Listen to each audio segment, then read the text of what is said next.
सबको स्क्रीन और voice clear है? बताओ एक बार। Yes sir.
चलो बच्चों, गुड मॉर्निंग वंस अगेन।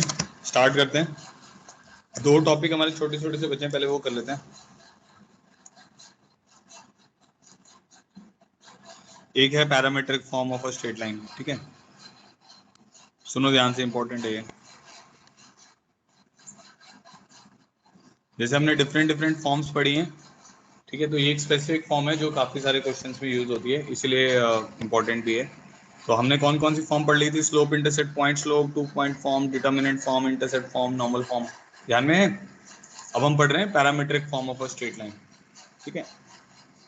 अच्छा, होता क्या है कि मान लो एक पॉइंट ए है जो कि गिवन है से x1 y1।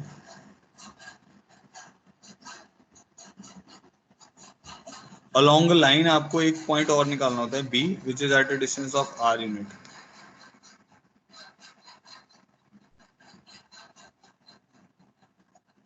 This is parallel to x axis. ठीक है। सो स्टेटमेंट ये है, मतलब इस फॉर्म की, टू फाइंड द कोऑर्डिनेट्स,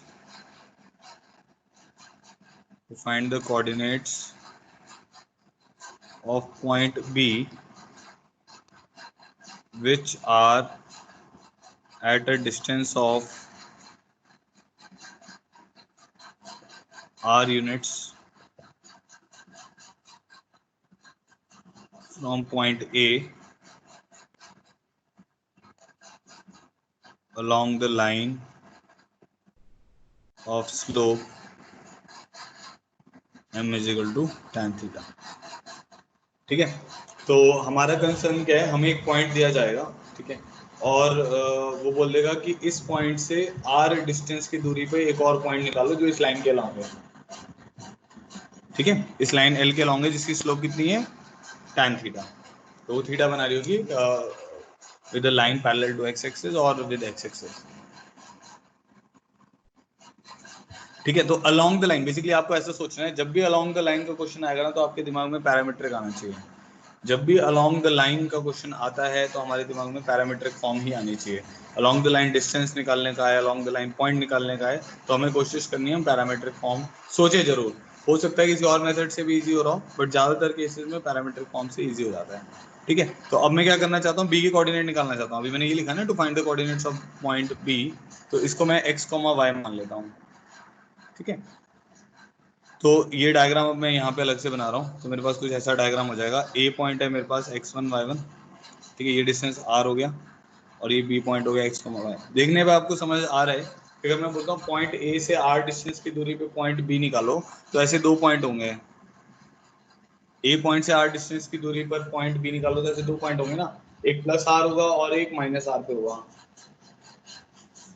ये क्लियर है?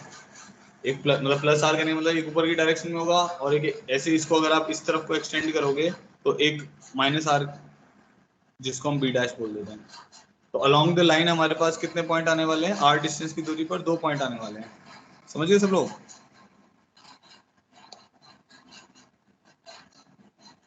तो दोनों पॉइंट ही निकल जाएंगे। ठीक है, तो अभी हम ऊपर वाले डायग्राम को देखते हैं। तो ये एंगल हमारे पास कितना है? थीटा है। तो मान लो ये line parallel to x axis है, line parallel to Y axis है, तो 90 डिग्री एंगल हो गया। ये पॉइंट हम निकाल सकते हैं। वर्टिकल लाइन के ऊपर एक्स कोऑर्डिनेट सेम रहता है, हॉरिजॉन्टल लाइन के ऊपर वाई कोऑर्डिनेट सेम रहता है। तो this length will be y minus y one, this length will be x minus x one. तो मैं बोल सकता हूँ आर, क्योंकि ये डिस्टेंस आर है, तो x minus x one is equal to r cos theta, and y minus y one is equal to r sine theta. ठीक है, तो जो पैरामीट्रिक फॉर्म आती है वो हमारे पास आ जाती है x minus x one by cos theta is equal to y minus y one by sine theta is equal to r. So this is parametric form. तो इसको हम बोलते हैं parametric form of a straight line,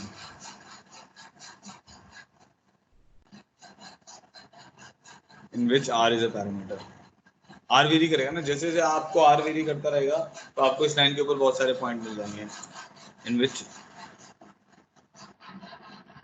are is a parameter. Parameter कहने का मतलब होता है ऐसी क्वांटिटी जो वेरिएबल हो। ठीक है, और वो जनरली कर्व्स के लिए हम लिखते हैं। तो क्या होता है, वो कर्व के ऊपर हमें सारे पॉइंट दे देता है। तो जैसे जैसे आप आर को वेरी करते रहोगे, आर जीरो लिखोगे ये पॉइंट आ जाएगा, हाफ लिखोगे, टू लिखोगे, थ्री, ऐसे जैसे जैसे आप आर को वेरी करते रहोगे आपको इस लाइन के ऊपर सारे पॉइंट्स मिल जाएंगे। ठीक है, ये समझ आ गया? X minus x one by cos theta equal to y minus y one by sine theta equal to r. ठीक है, अब जो कोऑर्डिनेट ऑफ बी थे वो हमारे पास किसके बराबर आ जाएंगे? X one plus are cos theta, y one plus are sine theta. समझ आ गया होगा ये भी? क्योंकि x किसके बराबर आ जाएगा? r cos theta plus x1, y किसके बराबर आ जाएगा? y1 plus r sin theta. वही तो हमें कोऑर्डिनेट निकालने थे। अच्छा, अब b डैश के लिए क्या हो जाएगा? b डैश के लिए आपको समझ आ रहा है, अगर आप थीटा r आप पॉजिटिव लेते हो तो थीटा आपको क्या लेना पड़ेगा? पाई प्लस थीटा लेना पड़ेगा। ठीक है, उसमें क्या होगा, ये दोनों नेगेटिव हो जाएंगे तो आपके पास आ जाएगा x1 minus r cos theta, y1 minus r sin theta. देखो बहुत सिंपल सा लॉजिक है। अगर एक तरफ जो साइन आ रहे हैं x1 plus r cos theta, y1 plus r sin theta, उसके जस्ट ऑपोजिट में वो नेगेटिव हो जाएंगे ना, क्योंकि एंगल में क्या हो जाएगा? थीटा प्लस पाई हो जाएगा।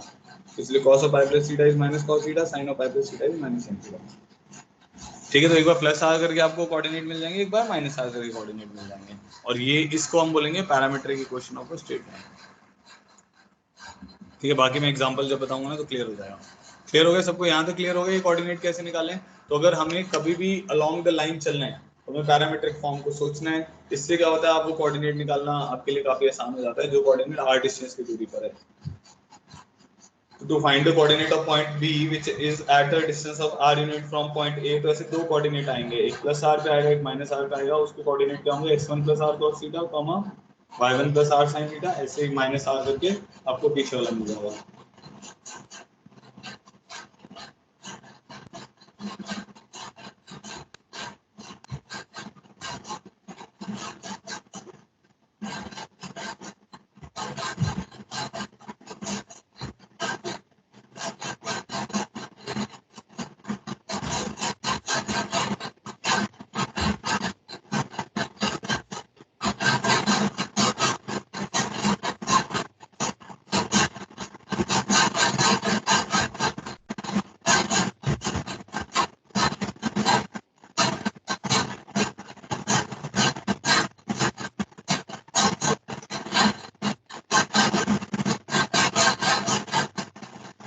ठीक है, चलो आगे बढ़ते हैं। एक तो ये था, एक टॉपिक और है हमारा,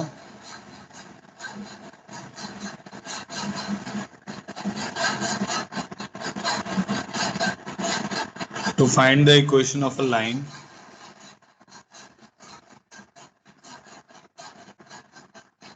which makes an angle alpha with a given line of slope m।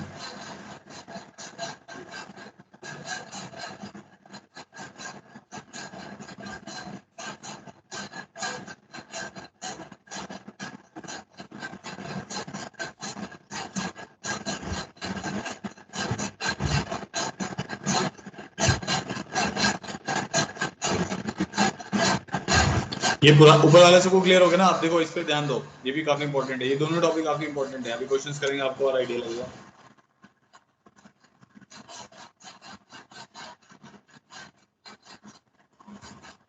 To find the equation of a line which makes an angle alpha with a given line of slope m।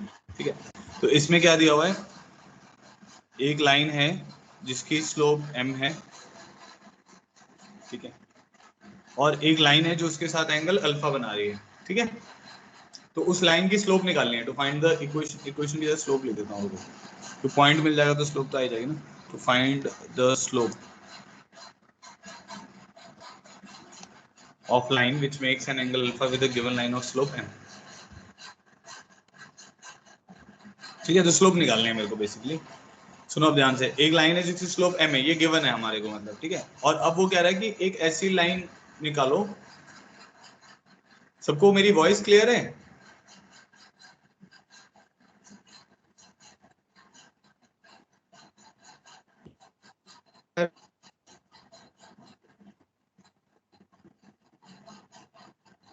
कुछ बच्चे कह रहे हैं voice clear नहीं आ रही sir. जिसको voice clear नहीं आ रही वो रीज्वाइन करो मीटिंग बेटा। स्क्रीन शेयर कर दिया मैंने दोबारा से। ठीक है, सुनो। To find the slope of a line which makes an angle alpha with a given line of slope m। मेरा कंसर्न क्या है कि मेरे पास एक लाइन है जिसकी स्लोप m है, ये गिवन है। अब मेरे को एक लाइन निकालनी है जो इस लाइन के साथ एंगल कितना बना रही है? अल्फा। ठीक है, तो ऐसी कितनी लाइन होंगी? दो लाइन होंगी, एक प्लस अल्फा बनाएगी, एक माइनस अल्फा बनाएगी। प्लस अल्फा कहने का मतलब है एंटी क्लॉकवाइज सेंस में प्लस एंगल करेगी। एक लाइन जो होगी वो क्लॉकवाइज सेंस में प्लस, मतलब वो अल्फा क्लॉकवाइज सेंस में बनाएगी, तो माइनस अल्फा कंसीडर होगा। ठीक है, तो मान लेते हैं ये एक लाइन है पैरेलल टू एक्स एक्सिस, ठीक है, और ये मान लेते हैं इसका एंगल जो जो गिवन लाइन है वो इसके साथ थीटा एंगल बना रही है। अब आपको एक लाइन निकालनी है जो इसके साथ एंगल कितना बना रही हो? अल्फा बना रही हो, तो आपने इसके साथ एक प्लस अल्फा बना दिया। इसकी स्लोप को हम बोल देते हैं m1।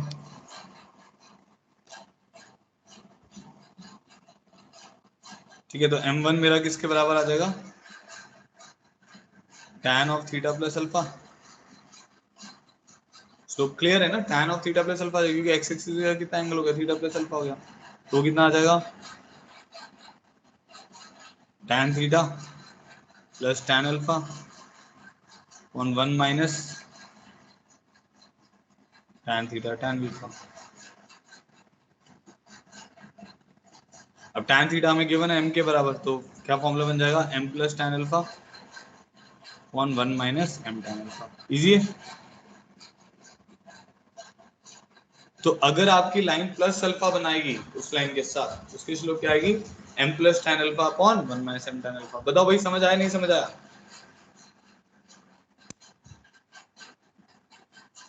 मैंने बोला एक लाइन थी जिसकी स्लोप m थी और एक लाइन उसके साथ थीटा अल्फा एंगल बना रही है, तो वो उसकी स्लोप में ऐड हो जाएगा।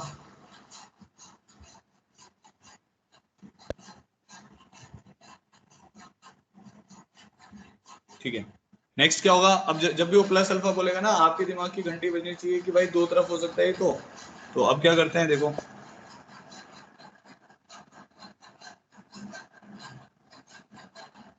मान लो ये line parallel to x axis है, ये आपकी लाइन है जो गिवन लाइन है जिसकी स्लोप m है, ठीक है। अब एक लाइन अल्फा इससे किस डायरेक्शन में बना सकती है? नीचे की डायरेक्शन में तो बना सकती है, तो मान लेते हैं वैसे बना रही है। तो ये आपका m2 हो गया। तो ये आपका थीटा था। तो अब इसका स्लोप कितना हो जाएगा, थीटा माइनस अल्फा एंगल बनाएगा। तो जो m2 होगा अब हमारे पास वो क्या हो जाएगा, tan of theta minus alpha. क्या हो जाएगा, tan theta minus tan alpha और 1 plus tan theta tan alpha. तो जो m2 है वो क्या आ जाएगा, tan theta m minus tan alpha upon 1 plus m tan alpha. ये भी समझ आ गया होगा आपको।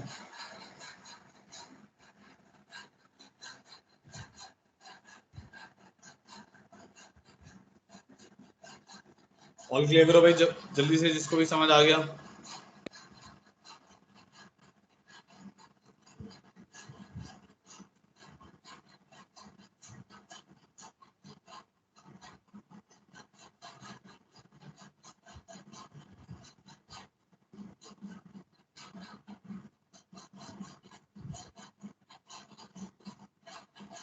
ठीक है, अब क्वेश्चंस करने हैं हमें। ठीक है, तो ये यहाँ तक ही टेस्ट का कोर्स है। अब उससे रिलेटेड हम क्वेश्चंस कर लेते हैं।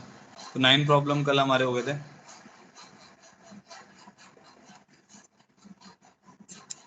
9 ही हुए ना, देखो एक बार बताओ चैट बॉक्स में कितने प्रॉब्लम हो गए थे। 9 हो चुके हैं ना हमारे। Yes sir. ठीक है,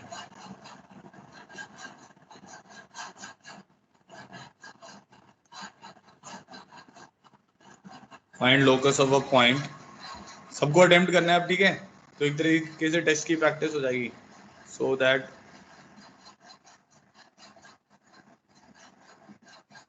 the join of -5, 1 and 3, 2 subtends a right angle.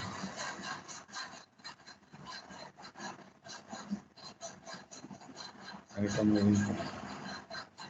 find locus of a point so that join of -5, 1 and 3, 2 subtends a right angle at a moving point. करो आंसर बताओ इसका।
कर रहे हो सब लोग इसको।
नहीं, अपनी का सही है। देखो क्या होगा, locus so join of this and this subtend right angle at a moving point, तो we have a point -5, 1 and then there is a point 3, 2 और एक पॉइंट P मान लेते हैं, ये लोकस वाला पॉइंट है। अच्छा, अब लोकस वाले क्वेश्चंस कैसे करने हैं सुन लेना यहीं पे ना। तो हम लोकस वाले केस में क्या करेंगे ना, h, k मानेंगे अब, और लास्ट में इस h, k को x, y लिखेंगे, ठीक है। क्योंकि अब जब आप क्वेश्चन थोड़े से कॉम्प्लिकेटेड करोगे उसमें क्या होगा ना, इक्वेशंस भी एक्स वाई में बनेंगी और आपने लोकस को भी एक्स वाई माना हुआ है, तो आप कंफ्यूज हो जाओगे कौन लोकस है और कौन मतलब नॉर्मल एक्स वाई है। तो इसलिए जो भी लोकस वाला पॉइंट है उसको h, k माने। अगर क्वेश्चन में h, k दिया हो तो अल्फा बीटा मान लो, या कोई और ऐसे कोऑर्डिनेट मान लो जो क्वेश्चन में ना दिया हो, ठीक है। तो अभी मैं h, k मान रहा हूँ। तो so that the join of this and this subtend a right angle. देखो लॉजिकली अगर आप दिमाग भी लगाते हो ना, आपको समझ आ जाएगा कि इस पॉइंट पे का 90 डिग्री एंगल सबटेंड कर रहा है, इसका लोकस सर्कल आएगा। लाइन तो आ ही नहीं सकता ना बेटा, क्योंकि 90 डिग्री कहाँ कहाँ सबटेंड करेगा, -5, 1, 3, 2 ऐसे करते करते 90 डिग्री कहाँ कहाँ सबटेंड करेगा।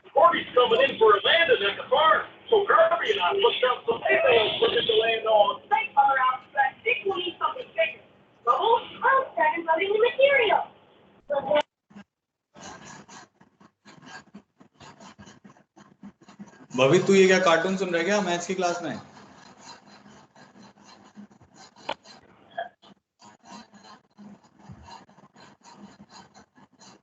तो -5, 1, 3, 2 है और P, H, K है, ठीक है। तो ये पॉइंट जो होगा ये 90 डिग्री कहाँ कहाँ बनाएगा, ये सर्कल पे बनाएगा ना, ये डायमीटर बनेगा उसका, ये A और B जो है ये डायमीटर बनेंगे, और ये डायमीटर बनेगा, ये पॉइंट सर्कल की पेरी पेरी पे आएगा, ठीक है। तो अब आपको सॉल्व क्या करना है, मतलब आपको तो रिलेशन निकालना है। लोकस का मतलब होता है इक्वेशन निकालो, ठीक है। तो आप दो तीन तरीके से कर सकते हो, 90 डिग्री या पाइथागोरस लगा सकते हो, ठीक है। ज्यादा अच्छा तरीका क्या है, इसकी स्लोप m1 है, इसकी स्लोप m2 है, m1 m2 क्या कर दो -1, ठीक है। तो मैं लिखता हूँ k -1, इसकी स्लोप निकाल रहा हूँ m1, k -1 upon h + 5 into इसकी slope k -2 upon h -3, this is equal to -1, बस खत्म। तो क्या बन जाएगा, k square -3k + 2 h square + 2h -15। अब इसको पूरे को उधर ले जाओ तो हमारे पास आ जाएगा x square + y square -3y + 2x -13 = 0, ठीक है। तो ये इसका आंसर आ जाएगा। तो फाइनल आंसर हो जाएगा हमारे पास x square + y square + 2x -3y -13 = 0,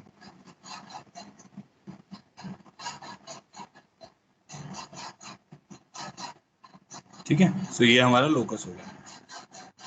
आई बात समझ में?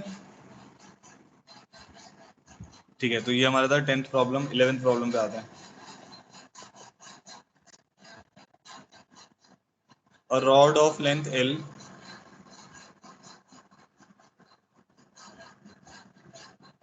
slides with its end on two perpendicular lines.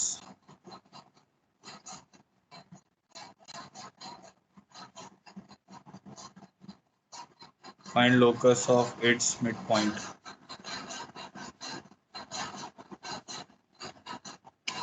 करो भाई। Rod of length L slides with its end on two perpendicular lines. Find the locus of its midpoint. जब भी वो आपको बोलेगा ना परपेंडिकुलर लाइंस कंसीडर करनी है, देखो लोकस वाले क्वेश्चन में एक चीज और ध्यान रखनी है, हमें कम से कम वेरिएबल को इंट्रोड्यूस करना होता है। तो जब भी ऐसे बोलेगा ना परपेंडिकुलर लाइंस, तो एक्स एक्सिस वाई एक्सिस मान लो, कोई फिक्स पॉइंट बोलेगा तो ओरिजिन मान लो, ऐसे करके क्वेश्चंस करने रहते हैं।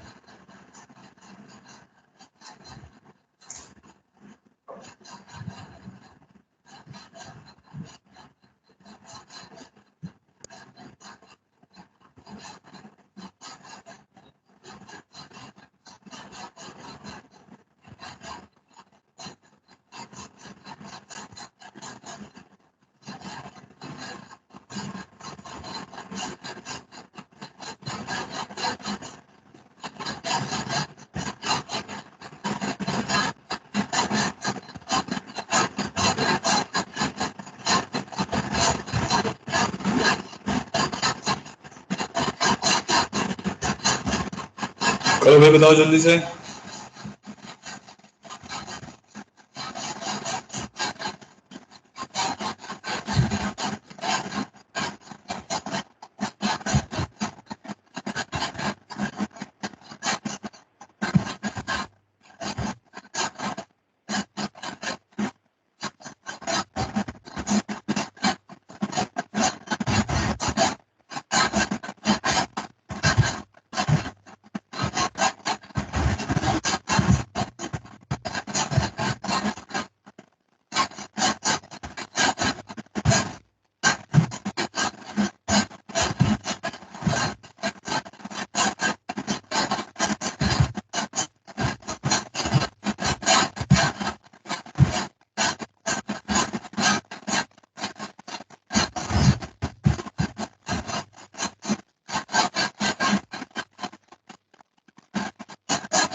चलो देखो मैं बता रहा हूँ, रॉड ऑफ लेंथ एल, तो हमारे पास ऐसा मान लेते हैं, जो परपेंडिकुलर लाइन है तो ये एक्स एक्सिस हो गया, ये वाई एक्सिस हो गया, ठीक है। तो अब उसने क्या बोला हुआ है, rod of length L slides between two perpendicular lines, तो ऐसा है कि ये हमारे पास रॉड है, ये रॉड है हमारे पास, इसकी इसको ए बी मान लेते हैं, ये हमारा ओरिजिन है, इसकी लेंथ दी हुई है एल यूनिट्स, ठीक है। Find the locus of its mid point. अब आपको क्या करना है, इसके मिड पॉइंट का लोकस निकालना है ना, तो जो भी लोकस निकालना है उसको सबसे पहले मान लो, तो इसको एच के मान लिया, एच के का लोकस निकालना है, तो ये लेंथ और ये लेंथ हमारे को उसने क्या दी हुई है, बराबर दी हुई है, समझ गए। तो अगर ये एच के मिड पॉइंट है तो ये कोऑर्डिनेट 2h, 0 आएगा, ये कोऑर्डिनेट 0, 2 के आएगा, क्योंकि आपको पता है ना एक्स एक्सिस पे वाई कोऑर्डिनेट 0 होता है और वाई एक्सिस पे एक्स कोऑर्डिनेट 0 होता है, समझ गए। तो ये 2h, अब देखो 2h प्लस 0/2 h आ जाएगा ना, 2h plus 0/2, 2k plus 0/2 k आ जाएगा, तो ये ठीक है।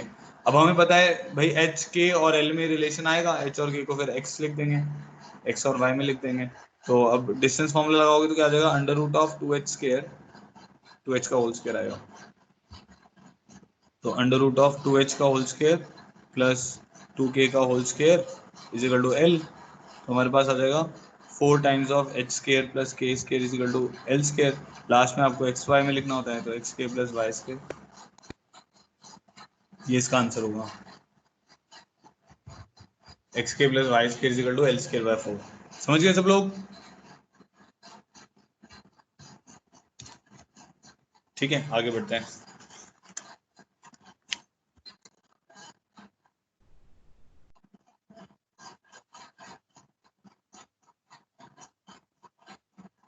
Problem 12, find the distance between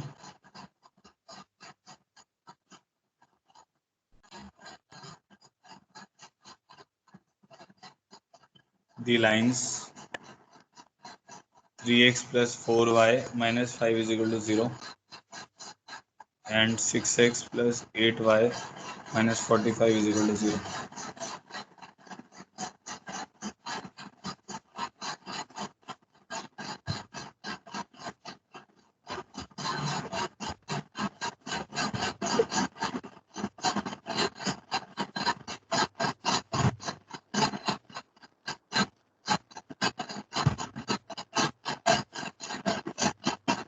बताओ भाई आंसर बताओ जल्दी से।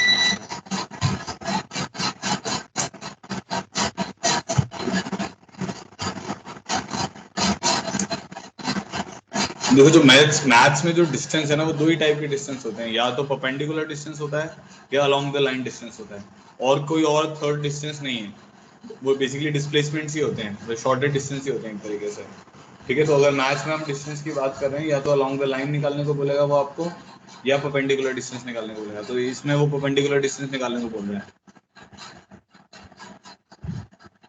40 सही नहीं है।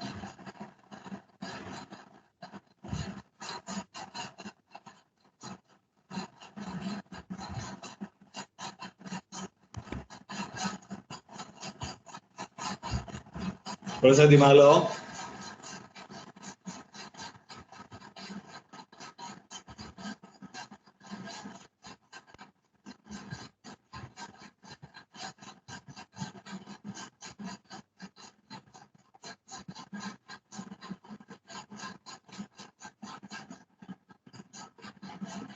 नहीं 35/8 भी सही नहीं है।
अच्छा देखो, अच्छा ये जो इसमें क्या है ना, अगर आप ध्यान से देखो तो ये दोनों लाइन पैरेलल लाइन है। इसकी स्लोप कितनी है -3/4, इसकी भी स्लोप कितनी है -3/4, -6/8 आएगी, कैंसिल आउट हो गई तो -3/4 बन जाएगी। ठीक है, तो जब भी आपके पास जैसे ये दो पैरेलल लाइंस आती है ना, ax + by + c1 = 0 है, ऐसे एक और लाइन है ax + by + c2 = 0 है, तो दोनों के कोफिशिएंट पहले तो सेम करो। जैसे यहाँ पे इसको या तो 2 से डिवाइड कर दो या तो इसको 2 से मल्टीप्लाई कर दो, तो दोनों की कोफिशिएंट सेम कर लेते हैं। तो इसको मैंने 2 से मल्टीप्लाई कर दिया। किसी भी लाइन को 2 से मल्टीप्लाई करने में कुछ भी फर्क नहीं पड़ेगा, लाइन तो लाइन ही रहेगी, 2 से मल्टीप्लाई करने में कुछ फर्क थोड़ी पड़ेगा, बोथ साइड्स मल्टीप्लाई कर दिया हमने। ठीक है,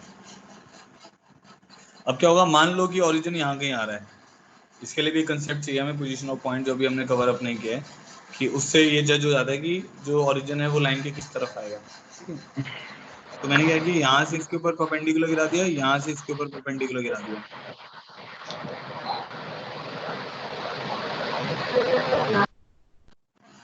तो यहाँ से जब मैं इसके ऊपर परपेंडिकुलर गिराऊंगा तो उसका लेंथ कितना आएगा, c1/√a² + b²। जानते हो आप लोग, 0 परपेंडिकुलर डिस्टेंस निकालना आता है ना, 0 + 0 + c1/√a² + b²। ऐसे दूसरे वाले से निकालोगे तो क्या आएगा, c2/√a² + b²। ठीक है, तो इन दोनों के बीच का जो डिस्टेंस आएगा वो किसके बराबर आएगा, तो इसको हम बोल देते हैं ऐसे pq।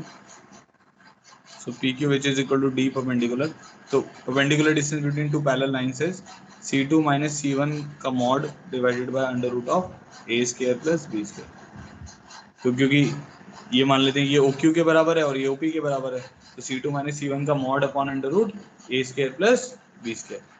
ठीक है, तो अब हमारे पास दो लाइन कौन कौन सी दी हुई है, एक दिया हुआ है 6x + 8y - 10 = 0,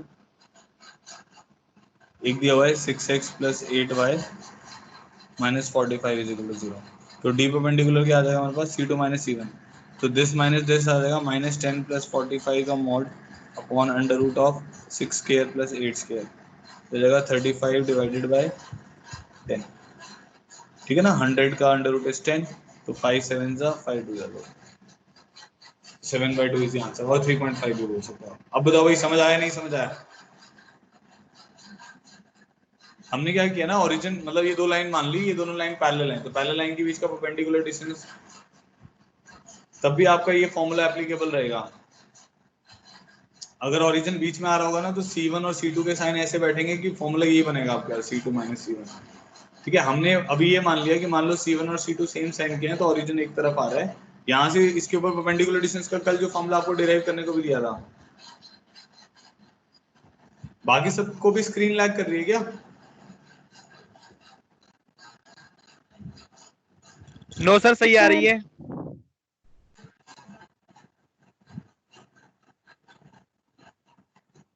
हाँ, तो आप अंकित, आप दोबारा से रीज्वाइन करो मीटिंग।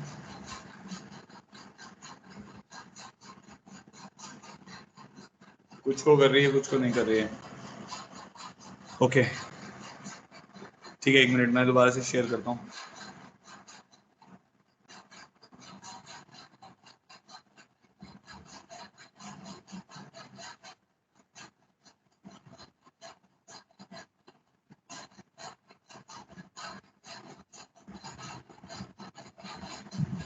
नहीं नहीं, ऐसे नहीं होगा प्रिंस, जो आप कह रहे हो आप गलत कह रहे हो। देखो ऐसा है, सुनो आप ध्यान से, आपके पास दो लाइन है, तो दो लाइन के बीच का आपको परपेंडिकुलर डिस्टेंस निकालना है। ठीक है, तो अगर इंटरसेप्ट निकालने से ऐसा नहीं होगा ना, जैसे ये मान लिया आपने ये वाला निकाल लिया, ये डिस्टेंस तो परपेंडिकुलर डिस्टेंस नहीं है ना, परपेंडिकुलर डिस्टेंस तो ऐसा वाला आएगा ना जो दोनों के परपेंडिकुलर लाइन होगी उससे आएगा। तो मैंने क्या किया, ओरिजिन यहाँ पे माना, ओरिजिन कहीं पे भी आ रहा हो, ठीक है, वो ऑटोमेटिकली C1 C2 के साइन पर डिपेंड करेगा। तो कुछ बच्चे कह रहे हैं कि सर ओरिजिन बीच में आएगा तो क्या होगा, अभी फॉर द टाइमिंग मान लो C1 C2 अगर सेम साइन किया तो ओरिजिन उनके सेम साइड पर आएगा। अगर ऑपोजिट साइन के होंगे तो बीच में आता है, वो हम आगे वाले टॉपिक में पढ़ेंगे, तो उसको लेके मत घबराओ। तो ये जो परपेंडिकुलर डिस्टेंस आएगा वो क्या आ जाएगा, C1/√a² + b²। दूसरा परपेंडिकुलर डिस्टेंस कितना आएगा, C2/√a² + b²। तो फाइनली जो भी आपका परपेंडिकुलर डिस्टेंस बनेगा, अभी मैंने सेम साइन के मान लिए हैं, तो वो क्या बनेगा, C2 - C1/√a² + b²। तो अगर ये दो पैरेलल लाइन है, इन दोनों के बीच का परपेंडिकुलर डिस्टेंस हमारे पास C2 - C1/√a² + b² आएगा। कोफिशिएंट सेम करना इसीलिए जरूरी है, अगर आप कोफिशिएंट सेम नहीं करोगे, तो मान लो आपने 3 4 लिया, तो यहाँ पे आ जाएगा आपके पास से 5/√3² + 4²। यहाँ पे कितना डिस्टेंस आ जाएगा, 45 upon under root of 6 square plus 8 square कुल।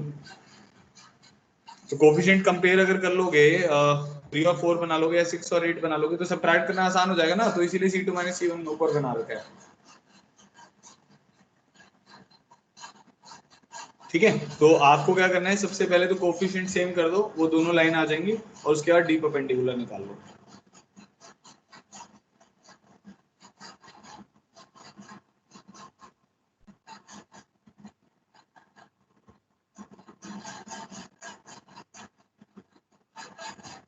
यहां तक बताओ सबको क्लियर हो गया?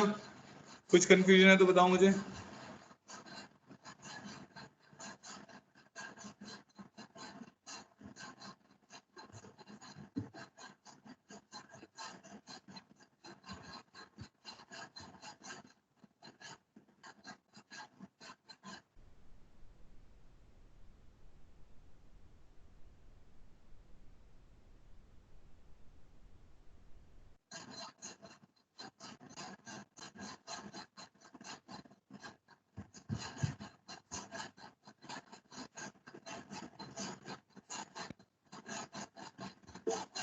ठीक है, चलो आगे बढ़ते हैं, नेक्स्ट क्वेश्चन पे आते हैं। So this was 12। ध्यान रखना है बस, कोफिशिएंट सेम रखो और C2 minus C1 upon under root A square plus B square वाला फॉर्मूला है, तो जल्दी आ जाएगा।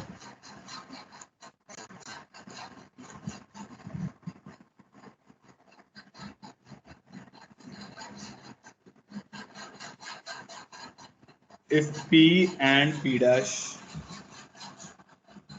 be the perpendiculars from origin on straight lines whose equations are x secant theta plus y cosecant theta is equal to a and x cos theta minus y sin theta is equal to a cos 2 theta,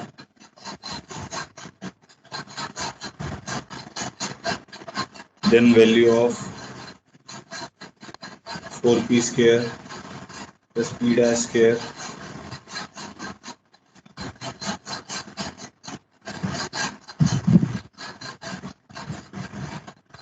तो भाई try करो, easy सा question है ये।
आ रहा है किसी का आंसर? अब अटेम्प्ट किया करो यार जल्दी जल्दी। पहली वाली लाइन पे जो परपेंडिकुलर है वो P है, दूसरी वाली लाइन पे P डैश है।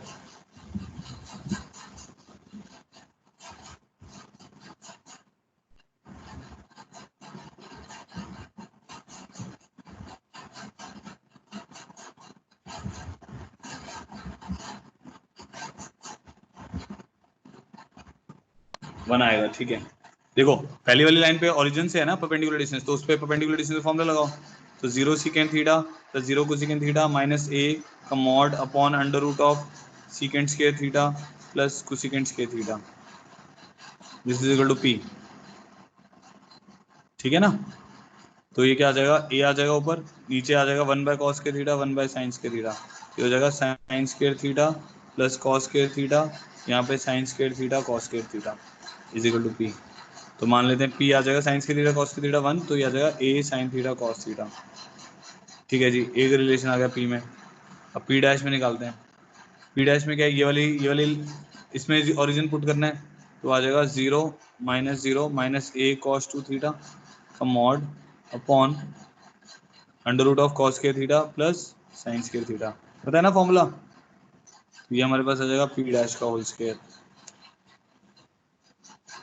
p डैश आएगा ना परपेंडिकुलर डिस्टेंस, सॉरी हाँ p डैश आएगा, ये हमारे पास p डैश आ गया। तो p डैश की वैल्यू हमारे पास कितनी आ गई, a cos 2 थीटा बस। तो अब a cos 2 थीटा है,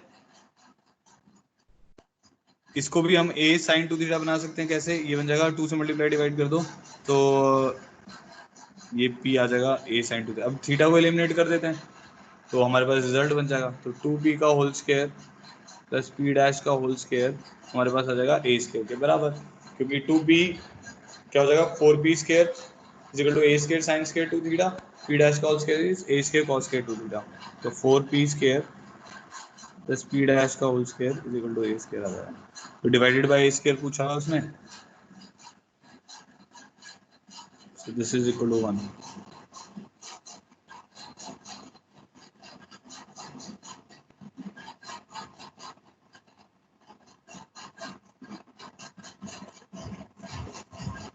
ठीक है, तो 1 इज द आंसर। आगे बढ़ते हैं, नेक्स्ट क्वेश्चन पे आते हैं। तो हो गया 13।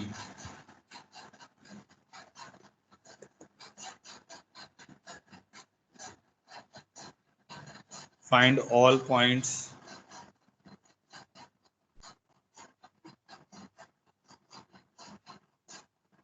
on x plus y is equal to 4 that lie at a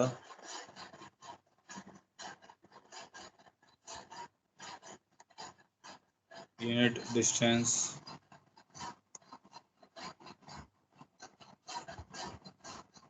from line 4x plus 3y minus 10 is equal to 0। सोचो भाई इसके ऊपर, find all points on the line x plus y is equal to 4 that lie at a unit distance from line 4x plus 3y minus 10 equal to 0। थोड़ा सा diagram बनाने की कोशिश करो, प्रिसाइजली नहीं, ऐसे रफली स्केच करने की कोशिश करो और देखो कैसे होगा ये क्वेश्चन। 1 मिनट सोच लो, फिर मैं बता रहा हूँ।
चलो ट्राई करो सब लोग।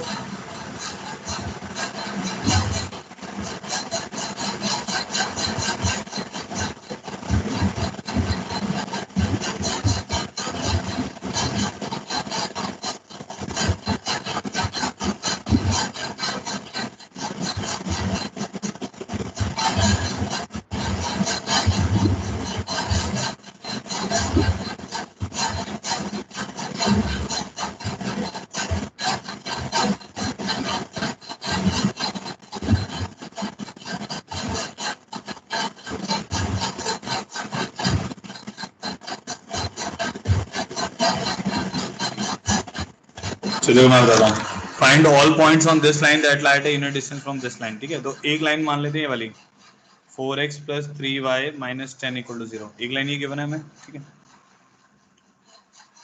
अब वो कह रहा है कि एक लाइन है x + y = 4। ठीक है, इंटरसेक्ट कर रही होगी क्योंकि पैरेलल तो है नहीं इसके, इसकी स्लोप -1 है और इसकी स्लोप -4/3 है। एग्जैक्टली डायग्राम नहीं बना रहे हैं। ठीक है, नाउ हमें इस लाइन के ऊपर पॉइंट निकालने हैं जो कि इससे कितने डिस्टेंस की दूरी पर हो, 1 डिस्टेंस की दूरी पर हो। यूनिट डिस्टेंस करने का मतलब है distance should be equal to 1। ठीक है, तो अब वो उसका मतलब क्या है कि ये जैसे पॉइंट इसके ऊपर आ गया, ये पॉइंट आ गया जो इससे 1 डिस्टेंस की दूरी पे है, तो वो परपेंडिकुलर डिस्टेंस क्या होगा, 1 होना चाहिए। समझ गए ना, मतलब हमारे को इस लाइन के ऊपर पॉइंट चाहिए जो इस लाइन से यूनिट डिस्टेंस की दूरी पर हो। अब जैसे मैंने बताया अलोंग द लाइन डिस्टेंस होता है या परपेंडिकुलर होता है। अलोंग द लाइन तो इसके अलोंग ही आ जाएगा, इसके अलोंग नहीं आएगा, तो वो क्या होगा, ऐसा एक परपेंडिकुलर डिस्टेंस बनेगा। इस लाइन के ऊपर पॉइंट चाहिए इससे यूनिट डिस्टेंस पर, तो ऐसा बनेगा।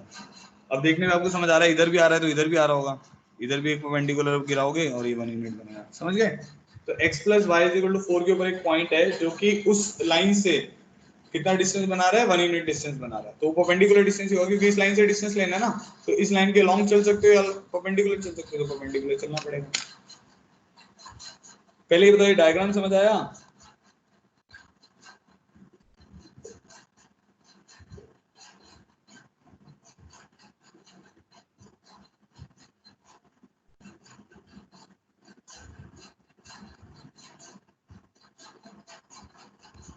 ठीक है, तो अब क्या करना है, जैसे इस लाइन के ऊपर अब पॉइंट लेना है तो इसको ले लेते हैं t, 4 - t।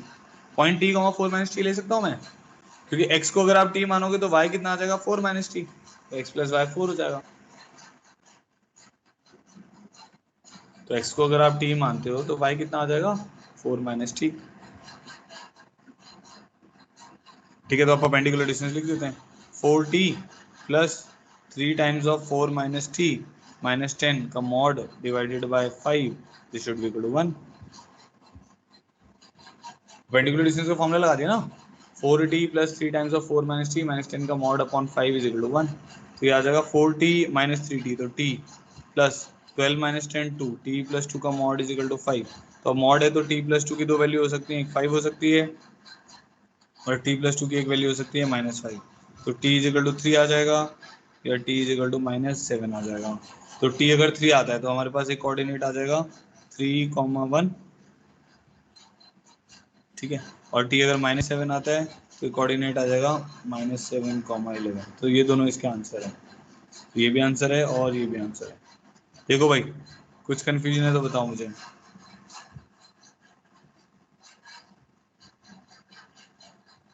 सबको क्लियर हो गया तो बताओ, ऑल क्लियर कर दो एक बार।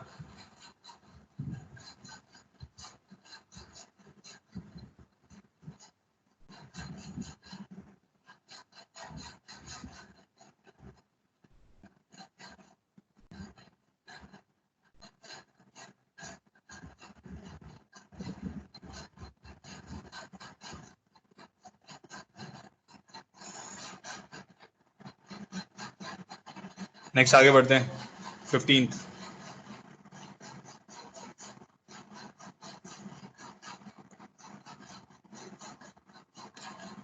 A straight line drawn through point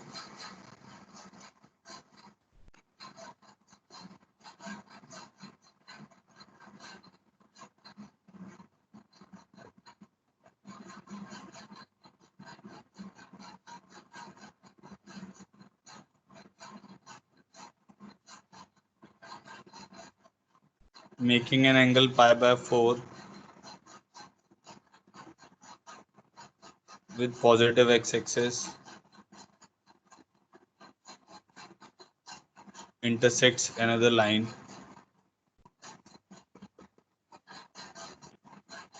x + 2y + 1 is equal to 0 in point B,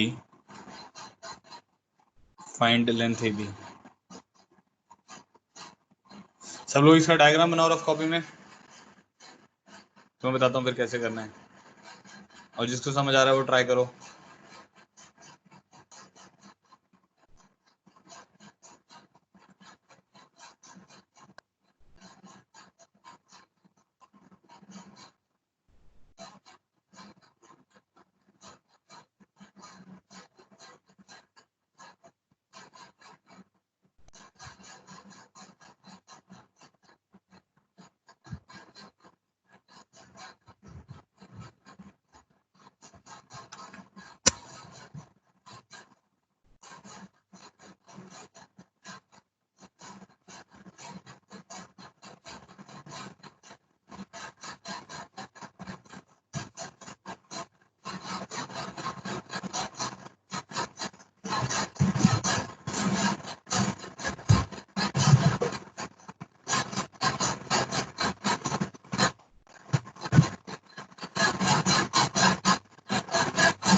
diagram बनाओ पहले सब लोग।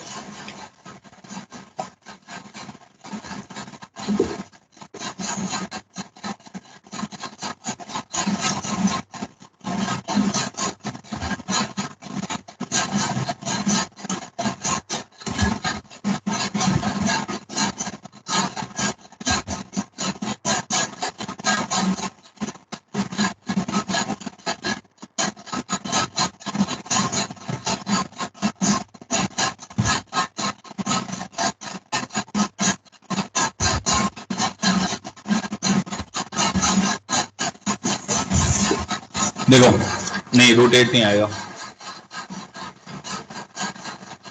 तो एक लाइन दी हुई है हमें x plus 2y plus 1 equal to 0। अब देखो 2,1 इसको इसके ऊपर आ नहीं रहा है, 2,1 इसमें पुट करोगे तो 5 इक्वल टू 0 आ रहा है, तो सेटिस्फाई नहीं कर रहा। तो a 2,1 से एक लाइन जा रही है, ठीक है, which is making an angle of pi by 4 with positive X axis, ये पैरेलल टू एक्स एक्सिस मान लो या एक्स एक्सिस मान लो, intersect another line in point B. तो अब हमें क्या करना है, ए बी निकालना है। तो क्लियर हो गया। तो ये कुछ वैसे ही लग रहा है ना, पैरामीट्रिक फॉर्म जैसा नहीं लग रहा। तो इसको करने के अब दो तरीके हैं। पॉइंट पता है, इस लाइन की स्लोप पता है 1 होगी, इस लाइन की इक्वेशन निकाल लो। पॉइंट पता है, इस लाइन की स्लोप पता है 1 होगी, ठीक है, हाँ √50/3 आएगा। तो ये पॉइंट पता है, इस लाइन की स्लोप 1 पता है, तो इस लाइन की इक्वेशन आ जाएगी, उन दोनों का इंटरसेक्शन करा के पॉइंट बी आ जाएगा, ए बी डिस्टेंस निकाल लेंगे। ठीक है, अभी मैं क्या कर रहा हूँ, मैं इसको पैरामीट्रिक से कर रहा हूँ।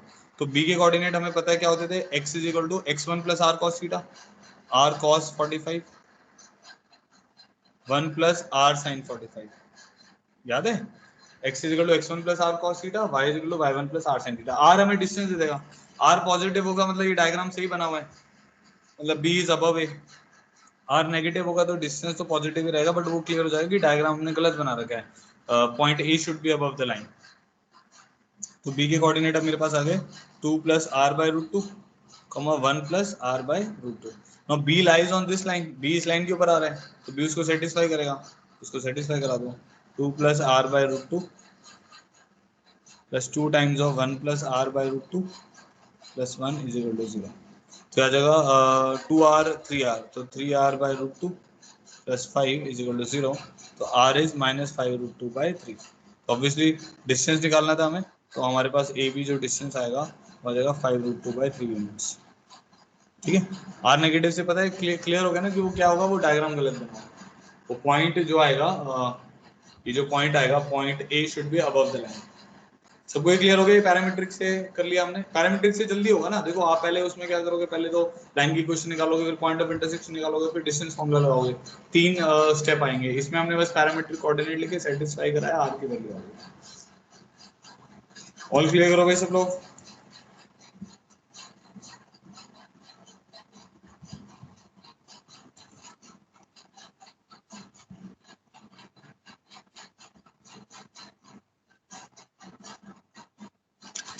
ठीक है, आगे बढ़ते हैं।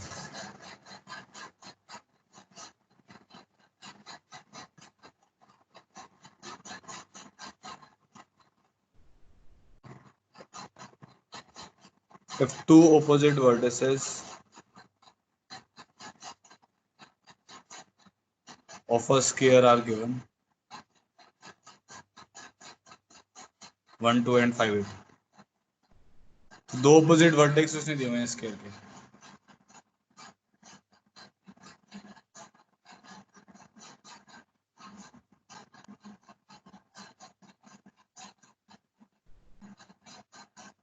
Find the coordinates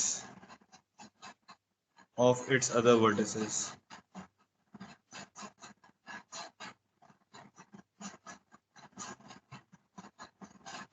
Find the equation of sides. ठीक है, चलो ये क्वेश्चन मैं बता रहा हूँ, ध्यान से सुनना, अच्छा क्वेश्चन है, जेई में आवा है ऑलरेडी। ठीक है, if two opposite vertices of a sphere are 1, 2 and 5, 8, find the coordinate of its other vertices and the equation of its sides। ठीक है, ये दो क्वेश्चन है, उसके दो पार्ट हमने दो पार्ट करके बना दिए।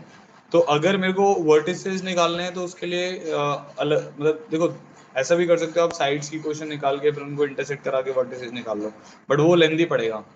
ठीक है, ऐसे अगर मैं वर्टिसेस पहले निकालूं फिर उससे साइड्स निकालूं तो वो लेंथी पड़ेगा, इसलिए इन दोनों को करने के दो अलग अलग तरीके हैं। जो कि अगर मान लो अकेला पार्ट ए पार्ट आता है, अकेला ए पार्ट आता है तो उसको करने का शॉर्टकट तरीका अलग है।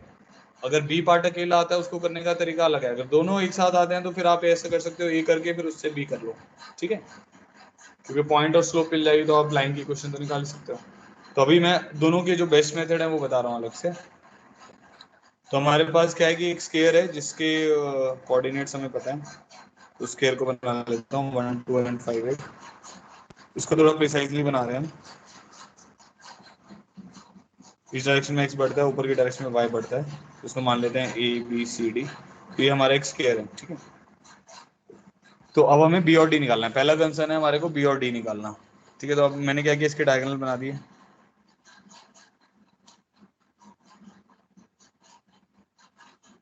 और ये पॉइंट मेरे पास ओ आ गया।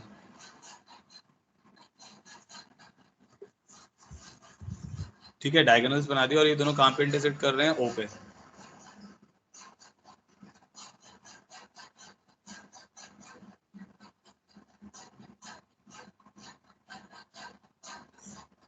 ठीक है, अब देखिए, अब आपको बताइए इसके जो डायगोनल्स होते हैं इक्वल इन लेंथ होते हैं और परपेंडिकुलर बाइसेक्टर भी होते हैं एक दूसरे के। स्केयर में सारी प्रॉपर्टीज होती है ना। तो ओ के कोऑर्डिनेट तो हम निकाल सकते हैं। ओ के कोऑर्डिनेट क्या आएंगे, मिड पॉइंट आएगा। तो ओ के कोऑर्डिनेट आ रहे हैं 5 + 1/2 विच इज 3, 6/2 इज 3, 3,5 आ रहे हैं। ठीक है, अब आपको ये पता है O A is equal to O B is equal to O C is equal to O D है। और ये लेंथ किसके बराबर आएगी, √ऑफ 5 - 3 4 + 8 - 5 3 9, तो √13 के बराबर आ रही है।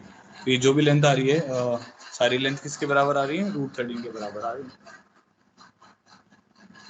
ठीक है जी, अब ध्यान से सुनना, slope of A C, slope of A C किसके बराबर आएगी, 8 - 2/5 - 1। तो ये आ रहा है 6/4 विच इज 3/2। अब क्या होगा, देखो मेरे को ओ पता है, मेरे को ओ बी और ओ डी भी पता चल गए। ओ पता चल गया, ओ बी और ओ डी भी पता चल गया। ठीक है, जब पैरामीट्रिक फॉर्म लगाते हैं ना उसमें चार चीजें होती हैं, देखो यहाँ पे लिख रहा हूँ मैं। ये पॉइंट होता है, एक पॉइंट ये वाला है, एक पॉइंट ये वाला है, एक थीटा होता है और एक डिस्टेंस होता है। चार चीज होती हैं, तो तीन पता होंगी, फोर्थ अपने आप ही निकल जाएगी, ऐसा होता है ना उसमें। ठीक है, तो सेम इसमें भी ऐसा हो गया। अब ओ पता है मेरे को, ठीक है, मेरे को ये ओ बी वाला डिस्टेंस पता चल गया, इस लाइन का स्लोप भी पता चल गया। कैसे, ए सी का स्लोप पता है तो बी डी का स्लोप क्या होगा, उसका नेगेटिव रेसिप्रोकल, तो -2/3 हो जाएगा, मतलब इस लाइन का स्लोप भी पता चल गया, तो बी निकल जाएगा और डी भी निकल जाएगा। ठीक है, तो बी और डी हम निकाल लेंगे, तो वो निकाल लेते हैं।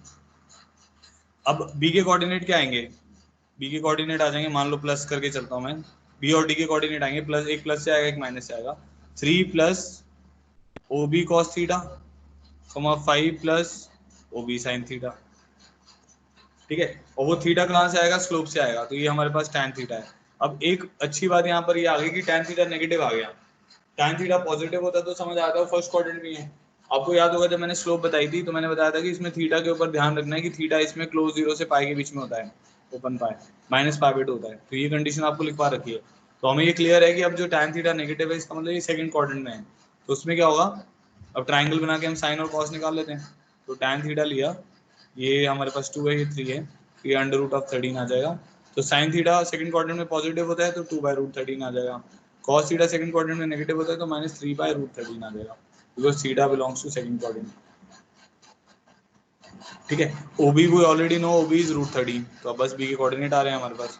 बी के कोऑर्डिनेट क्या आ जाएंगे, 3 + √13 इंटू बी और डी के आएंगे, एक बार प्लस लेना पड़ेगा एक बार माइनस लेना पड़ेगा, तो देखते हैं वो, -3/√13 comma 5 + √13 into sine theta is 2/√13। ठीक है, तो एक कोऑर्डिनेट तो हमारे पास आ गया, जब आप प्लस ये प्लस लोगे बीच में, 3 - 3 0, 5 + 2 7, और एक कोऑर्डिनेट हमारे पास क्या आएगा, इसको ना ऐसे लिख देते हैं। बी और डी अभी हमें क्लियर नहीं ना कि कौन कौन होगा, तो वो देखने के बाद पता चलेगा। तो बी, डी के लिए कोऑर्डिनेट्स एक तो ये आएगा, और एक क्या आ जाएगा, जब बीच में हम माइनस ले लेंगे, ठीक है, तो माइनस लेंगे वो 6 हो जाएगा।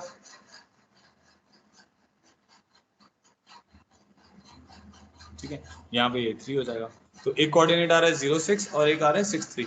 अब देख लेते हैं कौन सा कौन होगा। देखो इधर देखने में समझ आ रहा है बी के कोऑर्डिनेट 6 3 होंगे। ठीक है, 6 3 होंगे ना, इस डायरेक्शन में तो x बढ़ रहा है, और ये वाला जो है ये x कोऑर्डिनेट पीछे आ रहा है, तो ये 0 7 होगा।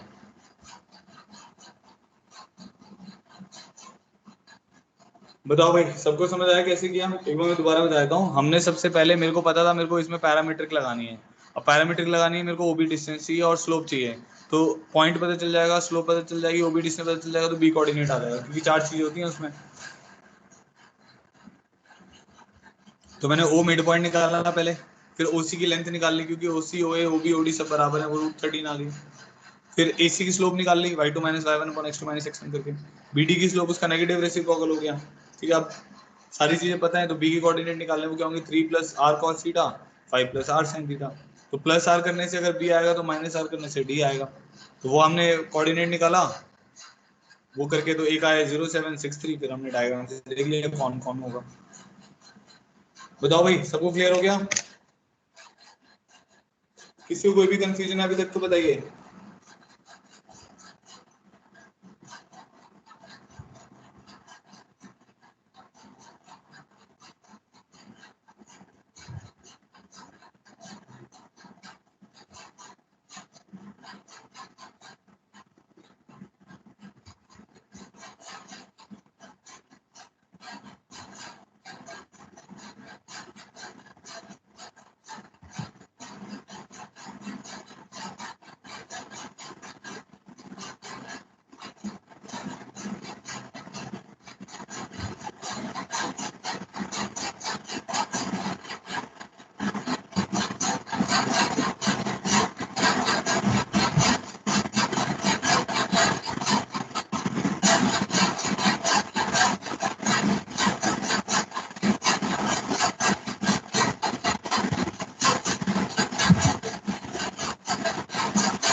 ठीक है, चलो नेक्स्ट आते हैं। अब नेक्स्ट पार्ट था इसका साइड की क्वेश्चन निकालने का, है ना। ठीक है, तो वो करते हैं।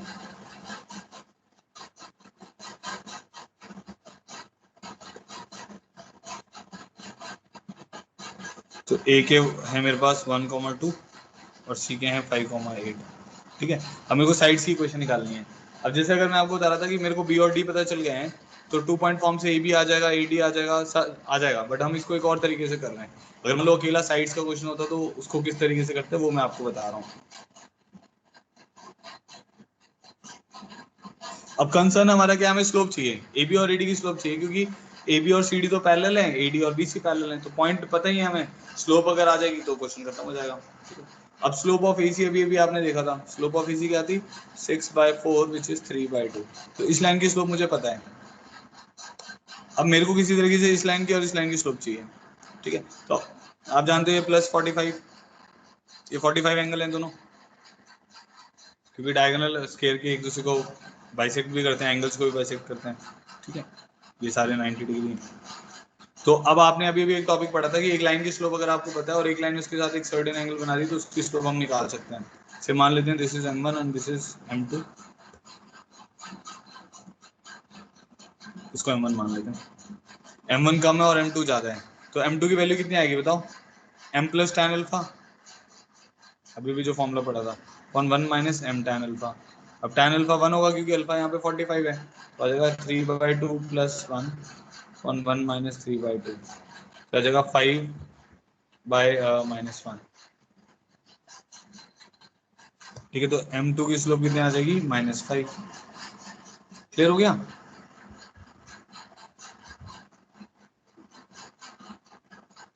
तो 3/2 प्लस 1 अपॉन 1 माइनस 3/2। अच्छा, अब जो m1 होगी वो तो उसके परपेंडिकुलर ही होगी, तो उसकी 1/5 आएगी।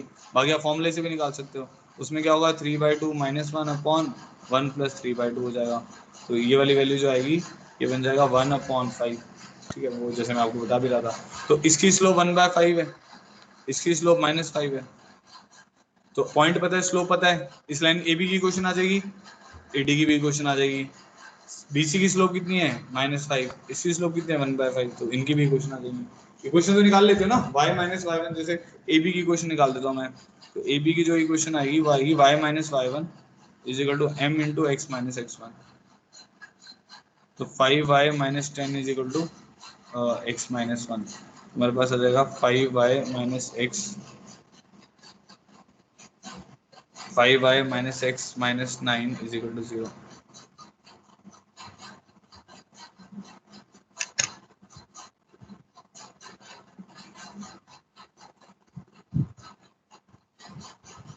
तो ऐसे ही आपको बाकी सारी भी इक्वेशंस निकालनी नहीं, मैंने एक निकाल दी है, ठीक है।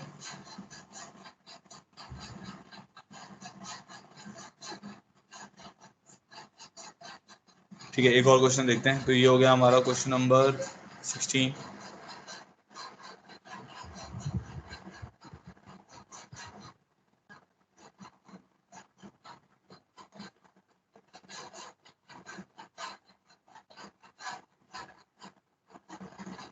Find the equation of straight line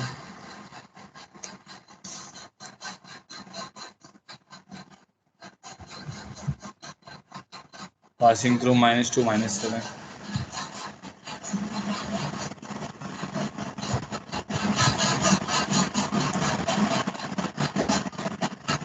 having an intercept of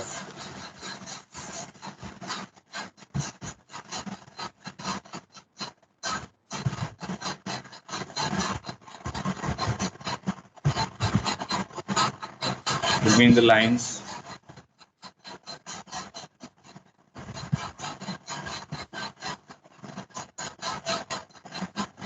4x plus 3y is equal to 3।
तो फिर डायग्राम बनाओ इसका ना, फिर मैं बताता हूँ इस क्वेश्चन को।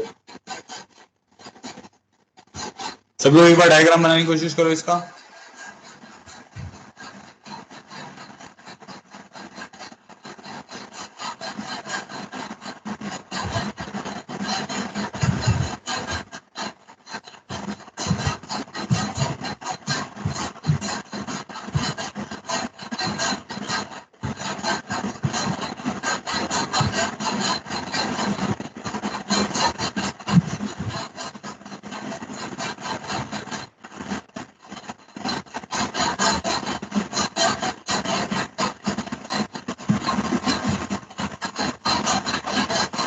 तो ऐसा कुछ है कि एक लाइन है 4x plus 3y is equal to 3। इसको ऐसा लिख लेते हैं। इंक्लाइंड होंगी, नेगेटिव स्लोप की है, मैंने बस पैरेलल है ना दोनों, तो इसलिए ऐसा बना दिया, ठीक है। तो there is a straight line passing through -2 -7।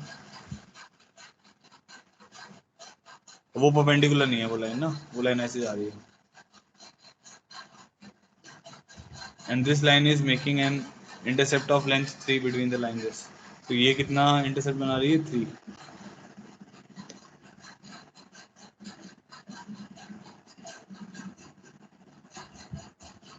तो हमें क्या करना है, इस लाइन की इक्वेशन चाहिए। ये लाइन जो L है इसकी इक्वेशन निकालनी है। डायग्राम देखो, सबको समझ आया? इंटरसेप्ट समझ आया? इंटरसेप्ट का क्या मतलब है? अगर लाइन कोई उसको कट करके जा रही है किसी भी दो, एक कर्व को या दो कर्व को, तो जो उसके बीच का लेंथ बन रहा है उसको इंटरसेप्ट कह रहे हैं।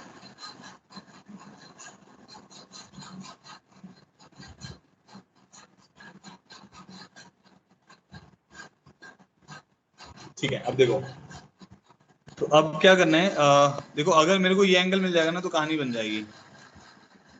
क्यों बन जाएगी? क्योंकि इस लाइन का स्लोप पता है हमें, -4/3। अब आपने एक कंसेप्ट पढ़ा है कि भाई अगर एक लाइन का स्लोप पता है और एक लाइन उसके साथ एंगल थीटा बना रही है, ऐसी दो लाइन होंगी, एक प्लस थीटा वाली होगी और एक माइनस थीटा वाली होगी। तो ऑब्वियसली यहाँ पर भी दो लाइन आ रही होंगी, एक लाइन ऐसी आ रही होगी। जो इधर से हमारे पास इंटरसेप्ट 3 बना रही होगी, ठीक है। ये इधर से थीटा बना रही है, इधर से थीटा बना रही होगी, समझ गया ना, वो क्लॉकवाइज सेंस में थीटा बना रही होगी। तो एक प्लस थीटा आएगा, एक माइनस थीटा आएगा। तो उसके लिए मैंने क्या किया, यहाँ से इसके ऊपर परपेंडिकुलर गिरा दिया। तो ये तो हमें पता है perpendicular distance between parallel lines क्या होता है, C2 माइनस C1। तो ये जो डिस्टेंस है D मान लेते हैं, तो अगर C2 minus C1 9 upon under root A square plus B square 9/5 आ जाएगा। तो ये डिस्टेंस हमारे पास 9/5 आ गया, ठीक है। तो यहाँ से अब अगर कंपेयर, ये थीटा है, ये 9/5 है, राइट एंगल ट्राइंगल है, तो साइन थीटा मेरे को मिल जा रहा है 9/5 इंटू 3, डिनोमिनेटर में 9/5 बेसिकली डिवाइडेड बाई 3, तो 3/5 आ जाएगा, ठीक है। अगर इसका मैं ट्राइंगल बनाता हूँ, तो ये 3 है, ये 5 है, ये 4 आ जाएगा। तो जो tan थीटा होगा वो कितना मिल जाएगा मुझे, 3/4। तो tan थीटा में रिक्वायर्ड रहता है ना उस फॉर्मूले में। तो अब दो स्लोप जो बनेंगी, एक प्लस वाली बनेगी जो कि हमारी m2 है, एक माइनस वाली बनेगी जो कि m1 है, वो निकाल लेते हैं। तो m2 is equal to -4/3 plus 3/4 m plus tan theta upon 1 minus m tan theta, 1 minus m into tan theta which is 3/4।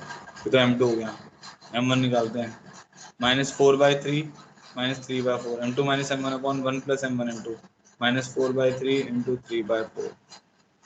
तो ये बन रहा है -16 प्लस 9 डिवाइडेड बाई 12 प्लस 12, ठीक है। 12 से मल्टीप्लाई डिवाइड कर दिया तो -16 प्लस 9/12 आएगा, 12 प्लस हो गया ये और 12 आ गया। तो ये बन रहा है -7/24, और ये बन जा रहा है डिनोमिनेटर में इसमें 1 माइनस 1 0 आ रहा है, तो ये माइनस इनफिनिटी में जा रहा है, ठीक है। तो अब दो स्लोप आ गई हमारे पास और पॉइंट भी पता है। तो पहली लाइन जो बनेगी वो क्या बनेगी, लाइन 1, उसकी स्लोप तो इन्फिनिटी है। तो y plus 7 is equal to infinity times of x plus 2। Infinity क्या होता है, फाइनाइट बाय 0, तो इसलिए लाइन की इक्वेशन क्या आ जाएगी, x plus 2 is equal to 0। आपको पता ही है वैसे भी वर्टिकल लाइन की स्लोप इन्फिनिटी होती है, उसकी इक्वेशन आती है x equal to something. Line 2 जो है उसमें क्या है, स्लोप है -7/24, तो y plus 7 is equal to -7/24 into x plus 2, ठीक है। इसको सिंप्लीफाई करोगे तो आ जाएगा 24y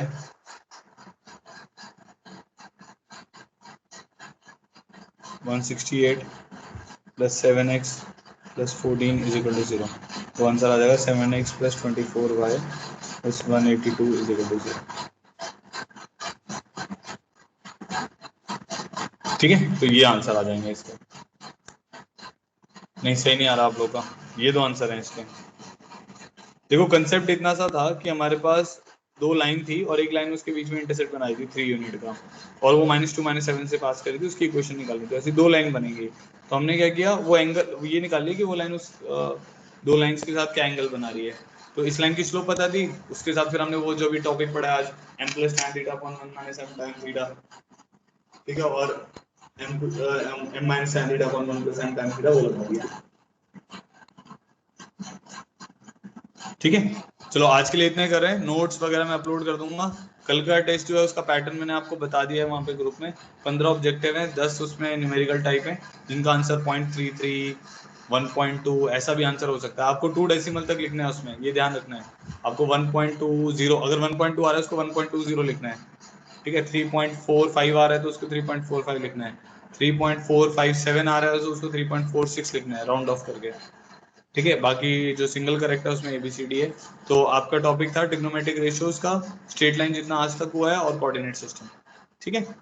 all the best for your examination, अच्छे से रिवाइज करके दीजिएगा। Thank you sir.